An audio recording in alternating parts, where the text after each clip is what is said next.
প্রিয় যুবক ভাইয়েরা, আপনাদের মধ্যে অনেকেই পর্নোগ্রাফি বা হস্তমৈথুনের সাথে কোনো না কোনোভাবে জড়িত। অনেক বছর ধরে এই পাপ কাজ করে যাচ্ছেন। এখন নিরুপায় হয়ে আছেন ছাড়ার জন্যে, ছাড়তে পারছেন না। একবার এই কথাগুলো মনোযোগ সহকারে শুনুন, ইনশাআল্লাহ ছাড়তে পারবেন। পর্নোগ্রাফি, চুটিগল্প, অশ্লীল ভিডিও এসব দেখার আগে দয়া করে এই কথাগুলো একবার মনোযোগ সহকারে শুনবেন। চোখ বড় বড় করে তাকিয়ে ছেলেটি মোবাইলে কী যেন একটা দেখছে। অন্ধকার, গাঢ় আবছা, কানে ইয়ারফোন। দেখছে জিনার দৃশ্য, স্বাদ নিচ্ছে তার চোখ। বড় বড় করে তাকিয়ে আছে ছেলেটি, দেখছে গোপনে নিকৃষ্ট দৃশ্যগুলো।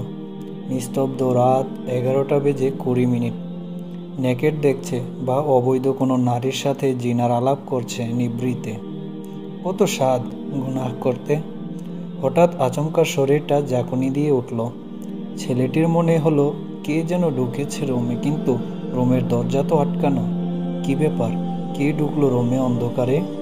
হঠাৎ শরীরটা শিউরে উঠল। অজানা কেমন একটা শব্দ কানে বাজল। অনুভব করতে পারল কেন জানি শরীরটা অবশ হয়ে যাচ্ছে। হঠাৎ বাঁ দিকে দেখলো, এটা কি? ওমা, কে এটা? বিশাল বড় কে আমার পাশে দাঁড়িয়ে আছে? কিভাবে ঢুকলো রুমে? হায় মাবুদ, এ কেমন ভয়ানক মূর্তি দাঁড়িয়ে আছে আমার সামনে। থরথর করে কাঁপছে শরীর। হাত থেকে বুকের উপর পড়ল মোবাইলটা। পর্নোগ্রাফি চলছে পুরো দমে।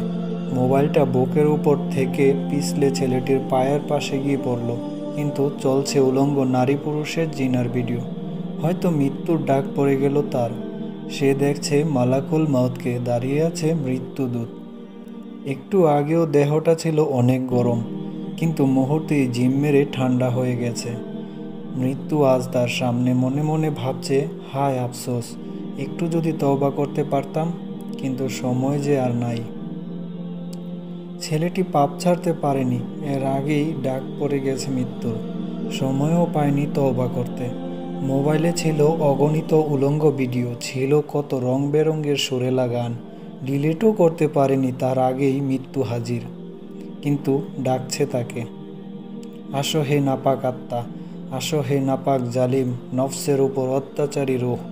ভয়ে রূহ দৌড়াদৌড়ি শুরু করলো দেহের আনাচে কানাচে। পা দুটি হিম ঠান্ডা হতে শুরু করলো। কেউ নেই পাশে, চোখ উল্টিয়ে ভয়ে গলাটাও শুকিয়ে গেছে। পাশেই পড়ে আছে নেকেটের মোবাইলটা। হঠাৎ লাফ দিয়ে উঠে বসে, কেউ তো নেই, মৃত্যুদূত চলে গেছে আমাকে সুযোগ দিয়ে। দুনিয়ায় মানুষ যে অন্তর ভেঙে দেয়, আল্লাহ সুবহানাহু ওয়া তাআলা সেই অন্তর ভালোবাসার প্রলেপে জোড়া লাগিয়ে দেয়। একদিন হুট করে মৃত্যু চলে আসবে। আমাকে অপ্রস্তুত দেখে মালাকুল মউত কখনোই ফিরে যাবে না। আমাকে আরেকটি বার শুধরে নেওয়ার সুযোগ দেওয়া হবে না।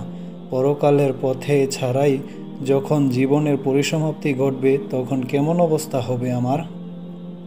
তাই সময় থাকতেই ভাই, মোবাইলটা হাতে নিয়ে যা অশ্লীল কিছু আছে সব ডিলিট করো। যত অবৈধ কিছু আছে সব মুছে ফেলো। তওবা করো। হে আল্লাহ, তুমি তো মহান, ক্ষমতাশীল, দয়াবান। মেহেরবানি করে আমাকে ক্ষমা করে দাও। আপনার কঠিন একটা সিদ্ধান্ত আপনার জীবনের গতিপথ পরিবর্তন করে দিতে পারে। শুধু লাগবে 2 ফোঁটা চোখের পানি আর গুনাহ না করার দৃঢ় সংকল্প। আল্লাহ আমাদের সবাইকে দ্বীনের পথে ফিরে আসার তৌফিক দান করেন।